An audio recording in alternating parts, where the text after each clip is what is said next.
Hi friends, நான் தான் உங்கள் கும்பகோணம் பொண்ணு அஜி.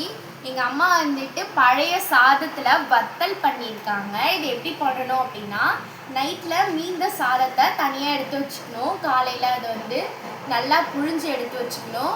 அது கூட கொஞ்சமாக வீட்டு மிளகாய்த்தூள் போட்டுக்கலாம். அப்படி இல்லைன்னா தனி மிளகாய்த்தூளும் போட்டுக்கலாம். அதை போட்டுட்டு தேவையான அளவுக்கு உப்பு போட்டு, அதுக்கப்புறம் ஜீரகம் இருக்கு இல்லையா, அது 1 ஸ்பூன் போட்டுட்டு நல்லா மிக்ஸ் பண்ணி விட்டுக்கோங்க. மிக்ஸ் பண்ணி விட்டு சின்ன சின்ன பால்ஸாக உருண்டையாக குட்டி குட்டியாக போட்டு காய வச்சுக்கோங்க. இது மிக்ஸிலையும் அரைக்கலாம், இல்லைன்னா கையாலையும் நல்லா பிசைஞ்சு விட்டுக்கலாம். 4 நாள் கழித்து பார்த்தீங்கன்னா நல்லா உதிரி உதிரியாக இந்த மாதிரி சூப்பராக வந்திருக்கும். இது எல்லா டிஷ் கூடயும் வச்சு சாப்பிட்லாம், எல்லா வெஜ் டிஷ் கூடயும் வச்சு சாப்பிட்லாம். இதை ட்ரை பண்ணி பார்த்துட்டு எப்படி இருக்குன்னு கமெண்ட்டில் சொல்லுங்கள். இது எப்படி பொரியுது அப்படின்னு சொல்லிட்டு நான் அடுத்த வீடியோவில் காட்டுறேன். நல்லா பொரி உருண்ட மாதிரி சூப்பராக பொரியும், சூப்பராக டேஸ்ட்டாக இருக்கும். இந்த வீடியோ உங்களுக்கு பிடிச்சிருந்தது அப்படின்னா லைக் பண்ணுங்கள், கமெண்ட் பண்ணுங்கள், ஷேர் பண்ணுங்கள், முக்கியமாக சப்ஸ்கிரைப் பண்ணுங்கள். பாய்.